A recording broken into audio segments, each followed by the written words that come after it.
పోదంటారు కదా, అదే నడుస్తుంది. లేకపోతే ఎన్నికల డిఎస్సి అంటూ నేటి నుంచి టెట్ 12 నుంచి డిఎస్సి దరఖాస్తుల స్వీకరణ, 6100 పోస్టుల భర్తీ. శుభం పలకరా పెళ్లి కొడక అంటే ఎలాంటి సామితో ఇప్పుడు అది డిఎస్సి నిర్వహించడం ప్రారంభమైంది. అసలు చంద్రబాబు అది చేయలేదు కదా, అది కదా సమస్య. బట్ చేస్తున్నటువంటి వాళ్ళని మనం శాపనార్థాలు పెట్టాలి, అది నడుస్తుంది. లేకపోతే అసలు పాయింట్, అమిత్ షా జేపీ నడ్డాలతో చంద్రబాబు భేటీ.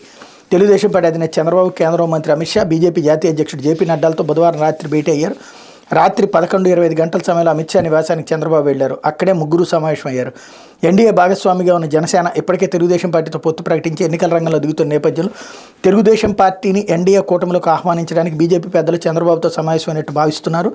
బుధవారం సాయంత్రం 6:30కు ఢిల్లీ చేరుకున్న చంద్రబాబుకి విమానాశ్రయంలో ఎంపీలు కనకమేడల రవీంద్ర కుమార్, గల్లా జయదేవ్, కె రామ్మోహన్ నాయుడు, రఘురామకృష్ణరాజు స్వాగతం పలికారు.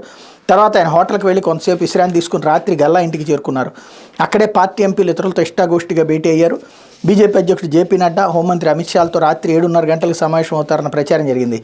అయితే రాత్రి పొద్దుపోయే వరకు పార్లమెంట్ ఉభయ సభలు సాగడంతో వారిద్దరూ పార్లమెంట్లో ఉండిపోయారు. అనంతరం రాత్రి 11:25 గంటలకు భేటీ మొదలై 12:16కు ముగిసింది. బీజేపీ నాయకత్వం ఎన్డీఏ పూర్వ భాగస్వాములన్నింటినీ తిరిగి ఆహ్వానిస్తున్న నేపథ్యంలో తెలుగుదేశం పార్టీ అధినేత వారితో భేటీ కావడం ప్రాధాన్యం సంతరించుకుంది. ఇటీవల ఎన్డీఏ కూటమిలోకి వచ్చిన బీహార్ మాజీ సీఎం నితీష్ కుమార్ కూడా చంద్రబాబు కంటే కాస్త ముందు అమిత్ షా, జేపీ నడ్డా